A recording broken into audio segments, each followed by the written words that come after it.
The Storyteller presents.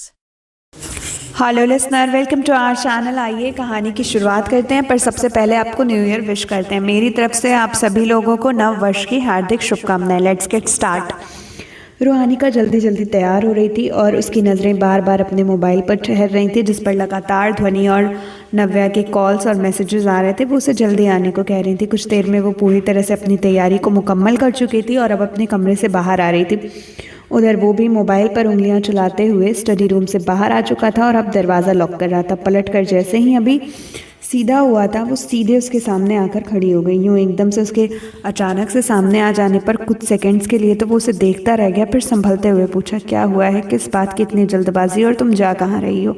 एक बार में ही सब सवाल रूहानिका के सामने थे। वो उसे गौर से देख रहे थे। ये बंदा हर लुक में हैंडसम लगता था, पर जब वो बिजनेस सूट पहनता था, रूहानिका की नज़रें उस पर से ठहरने पर मजबूर हो जाती थी और वो निगाहें हटाना भूल जाती थी। वो शख्स इतना ज़्यादा हैंडसम था, बिल्कुल किसी ग्रीक गॉड की तरह।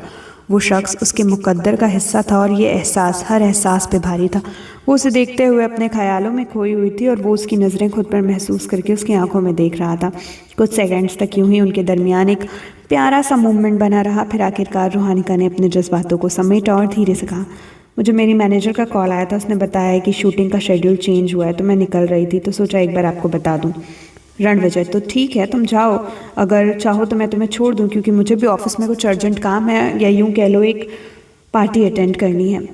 उसके बाद रूहानिका ने मुस्कुराते हुए हाँ में सिर हिलाया और दोनों वहाँ से एक साथ निकल गए। रणविजय कुछ पल तक उसे देखता रहा था और जब वो पूरी तरह से उसकी आंखों से ओझल हो गई थी, तो वो भी अपनी गाड़ी की ओर बढ़ गया था। शूटिंग स्पॉट पर रूहानिका जल्दी से सेट पर गई। सीधा अपने मेकअप रूम में पहुंचते हुए पूरी तरह से तैयार हुई। आज सेट पर नव्या और ध्वनि भी उसके साथ मौजूद थी, क्योंकि आज रूहानिका को एक स्टंट सीन शूट करना था। इसकी वजह से वो दोनों आज उसके पास मौजूद थे। रूहानिका उन्हें देखकर मुस्कुरा दी, सीधे डायरेक्टर से बात करने चली गई। वो दोनों उसे दूर से देख रही थी। उसे यूं खुशी खुशी अपने काम में मगन देख उनको बहुत अच्छा लग रहा था। वो उसके सच्चे दोस्त थे। उन्होंने उसको हर सुख दुख में सपोर्ट किया था और रूहानिका का हमेशा से एक बेस्ट एक्ट्रेस बनने का सपना रहा था। और आज जब वो अपने सपने के बेहद करीब थी, तो उनकी खुशी जेन्युइनली नज़र आ रही थी। जल्दी ही रूहानिका अपने सीन को समझ चुकी थी और अब उसकी शूटिंग स्टार्ट हो चुकी थी। उसे आज एक फाइनल सीन शूट करना था। रूहानिका को अपने सारे सीन खुद करना पसंद था, इसीलिए वो कभी भी अपने बॉडी डबल का इस्तेमाल नहीं करती थी। शूटिंग काफ़ी देर तक चली थी, मगर फाइनली उसकी मेहनत रंग लाई थी और उसने बहुत अच्छे से अपने काम को पूरा किया था। इसी दौरान रूहानिका से कुछ छोटी मोटी चोटें भी लगी थी, मगर उसने उससे कुछ भी खुद पर असर नहीं होने दिया। वो अपने काम से बहुत खुश थी और ये उसके चेहरे के सेटिस्फैक्शन पे उसके चेहरे पर सेटिस्फैक्शन साफ तौर पर नज़र आ रहा था। शूटिंग करते करते लगभग रात के 9 बज चुके थे।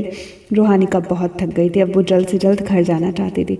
रूहानिका ने चेंज किया और जल्दी से उनके दोनों के पास वापस आई। ध्वनि ने तुरंत उसे अपने गले लगाया और उसकी चोट देखते हुए बोली, दर्द हो रहा है? उसने मुस्कुराकर जवाब दिया, बिल्कुल भी नहीं, ये तो छोटी सी चोट है, कुछ दिनों में ठीक हो जाएगी, तुम चिंता मत करो। ध्वनि नव्या ने अब जाकर राहत की सांस महसूस की। उसकी चोटों को देखकर एक पल को वो दोनों डर गई थी, क्योंकि उन्होंने ऐसा कुछ पहली बार अपनी आंखों के आगे होते हुए देखा था। नव्या के लिए तो फिर भी ये नॉर्मल था, लेकिन क्योंकि रूहानिका का ये पहली बार था और वो दोनों उसकी बेस्ट फ्रेंड्स थी, तो जाहिर थे उसके लिए डरना नॉर्मल था। मगर जब वो कह रही थी कि वो ठीक है, तो उन्होंने भी राहत की सांस ली थी और ये उनके लिए काफ़ी था। रूहानिका ने एक नज़र उन दोनों के चेहरे को देखा और फिर बोली, चलो काफ़ी रात हो गई है, हमें चलना चाहिए, तुम दोनों को भी ड्रॉप कर देती हूँ, उसके बाद मैं भी मेंशन के लिए निकल जाऊँगी, सॉरी घर के लिए निकल जाऊँगी। दोनों ने सहमति जताई और तीनों एक साथ सेट से बाहर आ गए।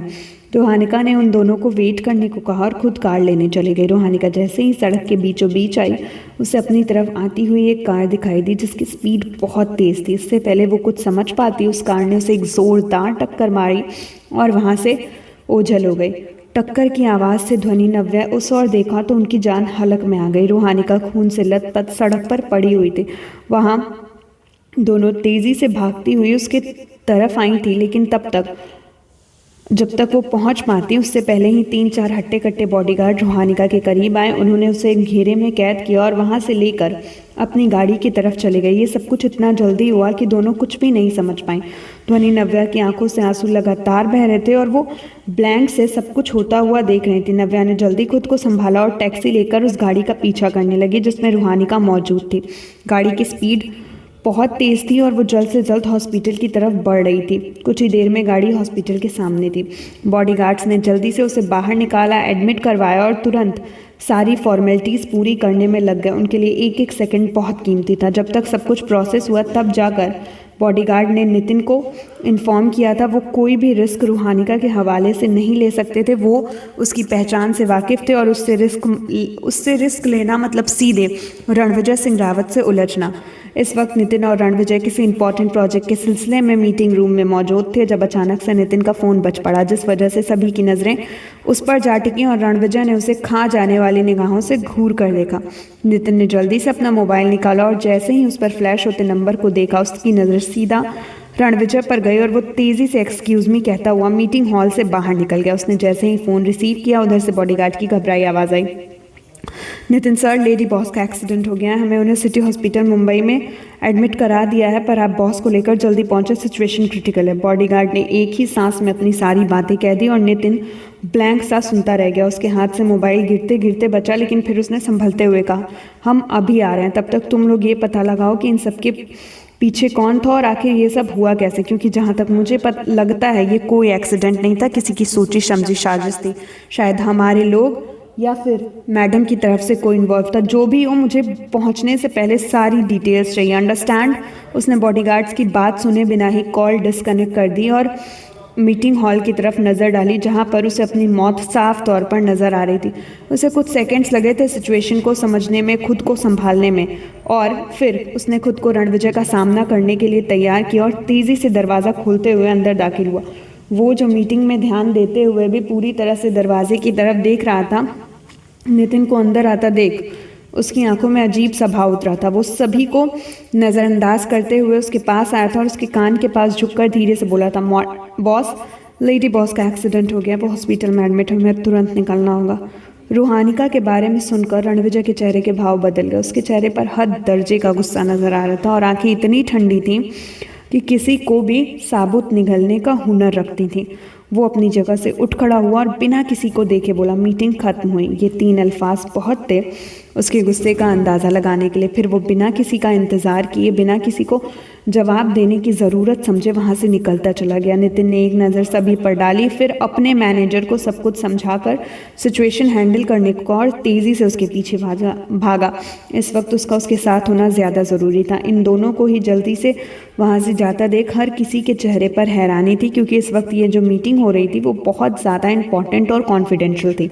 पर रणविजय एक पल भी बिना कुछ सोचे समझे मीटिंग छोड़कर जा चुका था। मतलब सिचुएशन जो कि बाहर थी वो इससे भी ज़्यादा ज़रूरी थी। सबके चेहरे पर सवाल साफ तौर पर नज़र आ रहा था, मगर किसी की हिम्मत नहीं थी कि कोई उससे कुछ पूछ सके। हॉस्पिटल, नितिन ने पहले ही बॉडीगार्ड से सब कुछ पता कर लिया था कि रूहानिका किस वार्ड में एडमिट है। रणविजय जल्दी से गाड़ी से बाहर आया और दोनों तेज़ी से अंदर की तरफ बढ़ गए। दोनों आईसीयू वार्ड के सामने आए। रूहानिका जिस वार्ड में एडमिट थे उसके सामने 4 बॉडीगार्ड्स तैनात थे। किसी के चेहरे पर कोई इमोशन नज़र नहीं आ रहा था। उसी कमरे के सामने ध्वनि और नव्या बिखरी सी हालत में खड़ी थी। उनके चेहरे पर रूहानिका के लिए चिंता साफ तौर पर नज़र आ रही थी और उनकी आंखें पूरी तरह से आंसुओं से भीगी हुई थी। बॉडीगार्ड ने बिना रणविजय की परमिशन के किसी को भी अंदर नहीं जाने दिया था। यही वजह थी कि दोनों अभी तक बाहर मौजूद थी। वैसे भी अंदर जाने की इजाज़त नहीं थी, लेकिन जो कुछ सेकंड्स के लिए मौका मिला भी था रूहानिका की आइडेंटिटी जानने के बाद, वो भी बॉडीगार्ड्स ने उन्हें नहीं दिया था। उन्हें कुछ समझ नहीं आ रहा था कि आखिर ये लोग कौन हैं और क्यों रूहानिका पर इतनी कड़ी निगरानी रखी जा रही है, जबकि वो दोनों तो उन्हें जानती भी नहीं है। कुछ ही पल में रणविजय और नितिन वहां आते दिखाई दिए। बॉडीगार्ड्स की नज़र जैसे ही उन पर पड़ी, उनके चेहरे के भाव बदल गए। आज तक जिस चेहरे पर कोई इमोशन नहीं नजर आए थे, उस पर डर की लकीरें साफ तौर पर देखी जा सकती थी। रणविजय की ठंडी आंखें बुरी तरह से लाल हो रखी थीं और वो अपने बॉडीगार्ड्स को ठंडी आंखों से घूर रहा था। उसकी आंखों को देखकर कोई भी डर सकता था। बॉडीगार्ड्स की जान हलक में अटक चुकी थी। आखिर उन्हें उसकी सेफ्टी की जिम्मेदारी सौंपी गई थी, उन्हें उसी के लिए रखा गया था। उनके मौजूद होते भी वो इस हाल में थी, तो जाहिर सी बात थी Dracula the vampire Ranvijay Singh Rawat उन्हें छोड़ने वाला नहीं था। नितिन ने भी एक पल को उसे देखकर डर महसूस किया था, लेकिन वो खुद को संभाले हुए था। वो हर सिचुएशन में रणविजय के साथ रहता था और वो अभी भी उसे छोड़ने के बारे में सोच नहीं सकता था। उसकी नज़र नव्या और ध्वनि पर गई जो हैरानी से उनको देख रही थी। वो समझ गया कि इस वक्त उनके दिमाग में क्या चल रहा है। उसने रणविजय को देखा जिसका सारा ध्यान सिर्फ बॉडीगार्ड्स पर था। उसने अब तक उन दोनों को नहीं देखा था। आगे का भाग नेक्स्ट एपिसोड में।